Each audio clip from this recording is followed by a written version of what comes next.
నమస్కారం.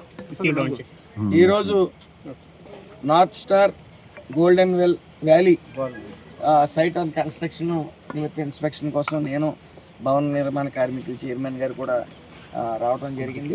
ముఖ్యంగా ఇక్కడ చాలా చోట్ల రూల్స్ వైలేట్ చేస్తూ బాత్రూమ్ ఫెసిలిటీస్ ఇవ్వట్లేదు. ఈరోజు ఇన్స్పెక్ట్ చేసిన గత 2 ప్రాజెక్టులో కూడా ఎక్కడ బాత్రూమ్ ఫెసిలిటీ అనేది భవన నిర్మాణ కార్మికులకి అందించట్లే. ఏదో ముఖస్థుతిగా 2 బాత్రూమ్లు కట్టడం, వాటికి తాళాలు వేయటం కింద ఉంది. వాళ్ళు ఇబ్బందులు పడుతూ ఉన్నారు. అదేవిధంగా ముఖ్యంగా మేము గమనించింది ఎక్కడ మాస్క్ అనేది వాడలేదు. వీళ్ళు కనీసం భవన నిర్మాణ కార్మికులు నిరంతరం డస్ట్లోనే పనిచేస్తారు, సిమెంట్ పనులు ఎక్కువ చేస్తూ ఉంటారు. కాబట్టి అవి లంగ్స్ రెస్పిరేటరీ సిస్టమ్ ద్వారా లంగ్స్ అవి పాడవుతూ ఉన్నాయి. మరి వాళ్ళ చేతులు గ్లౌజెస్ కూడా ఇవ్వట్లేదు. వాళ్ళు అలా దాంతో ఎంత శుభ్రం చేసుకున్నా సరే ఇబ్బంది పడే పరిస్థితి ఉంది. అలాగే ముఖ్యంగా ఈ గ్లౌజెస్ కానీ ఏదైతే ఈ మాస్కులు కానీ మ్యాండేటరీగా వాడాల్సిన పరిస్థితి. అదే వాష్రూమ్స్ కూడా ఎక్కడ పనిచేస్తున్న వర్కర్స్కి అక్కడ ఉన్న బాత్రూమ్ వాష్రూమ్ అవకాశాలకి సంబంధం లేకుండా ఉంది. అయితే అలాగే ముఖ్యంగా మేము గమనించింది చాలా ఇంపార్టెంట్ ఇష్యూ, సెస్ అమౌంట్ అనేది కట్టట్లే. ఎంవివి కన్స్ట్రక్షన్స్ వాళ్ళు సుమారు 10 కోట్లకి సెస్ అమౌంట్ అనేది కట్టాల్సి ఉంది. వాళ్ళు కట్టకుండా నిరంతరంగా వాళ్ళు ప్రాజెక్టులు చేసుకుంటూ వెళ్తున్నారు, కానీ ఎక్కడ కట్టడం మొన్న అది గమనించాం. అదేవిధంగా ఏదైతే భవన నిర్మాణ కార్మికులు ఉన్నారో వాళ్ళకి ఎక్కడ రిజిస్ట్రేషన్ చేయించట్లా. వాళ్ళు రెన్యువల్ ఫీజు తీయించేసాం. 5 years 60 రూపీస్ కట్టాలి. కొద్ది పొరపాటున అవేర్నెస్ లేక వీళ్ళు కట్టకపోవటం వల్ల ఆ ఫీజు తీసి ఓన్లీ 110 రూపాయలు కట్టాల్సింది ఉంది ఒక్కసారి వన్ టైం. అది కట్టడం వల్ల వాళ్ళకి సంక్షేమ పథకాలు వస్తాయి.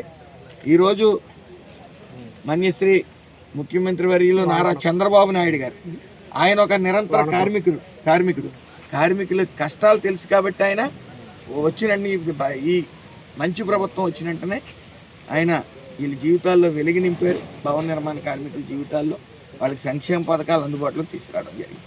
అయితే ఇక్కడ జరుగుతున్నది ఏంటంటే ఈ యాజమాన్యం ఎవరైతే ఈ కన్స్ట్రక్షన్ చేస్తున్న యాజమాన్యం భవన నిర్మాణ కార్మికులను రిజిస్టర్ చేయించవలసిన అవసరం ఎంతైనా ఉంది. వాళ్ళ అమౌంట్తోనే ఒకసారి 110 రూపాయలతో వాళ్ళు రిజిస్టర్ అయితే వాళ్ళకి సంక్షేమ పథకాలు, డెలివరీ ఛార్జెస్ అని 30,000 అని, అలాగే మ్యారేజ్ గిఫ్ట్ అని, ఇలాగే ఫ్యూనరల్ ఛార్జెస్ అని, సహజ మరణానికి 60,000 అని ఇవన్నీ ఉన్నాయి.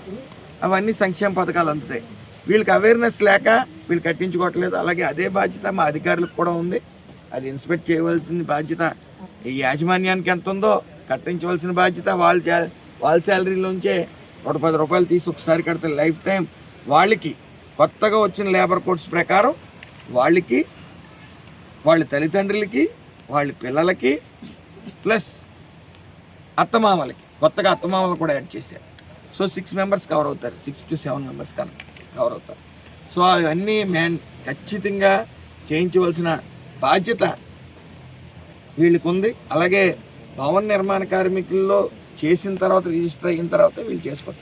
45 రోజుల పని దినాలు సంవత్సరంలో ఎప్పుడైనా సరే ఒక కన్స్ట్రక్షన్లో పనిచేస్తే వాళ్ళు భవన నిర్మాణ కార్మికుల కింద అయితే వాళ్ళ దగ్గర ఓనర్స్ దగ్గర ఒక పేపర్ మీద రాయించుకుని మా కన్స్ట్రక్షన్లో ఇన్ని రోజులు పనిచేశారని, 45 రోజులు దాటి పనిచేశారని ఒకటి తెచ్చుకుని లేబర్ ఇన్స్పెక్టర్ దగ్గరికి వస్తే వాళ్ళు నమోదు చేసి పరిస్థితి ఉంటుంది. కాబట్టి ఖచ్చితంగా అందరూ ఇందులో నమోదు చేసుకోవాల్సిన పరిస్థితి ఎంతైనా ఉంది అని నేను తెలియజేసుకుంటూ, అలాగే ఏదైతే ఈ సేఫ్టీ మెజర్స్ ఉన్నాయో అవి ఖచ్చితంగా తీసుకోవాల్సిందే. అవి తీసుకున్నట్టు ఎక్కడా కూడా మా ఇన్స్పెక్షన్లో ఇప్పటి వరకు లేదు. అవి తీసుకోవాల్సిన పరిస్థితి ఉంది. దాని మీద ఇన్స్పెక్షన్ కూడా ఆర్డర్ చేసాం. దాని మీద యాక్షన్ తీసుకోవడం జరుగుతుంది.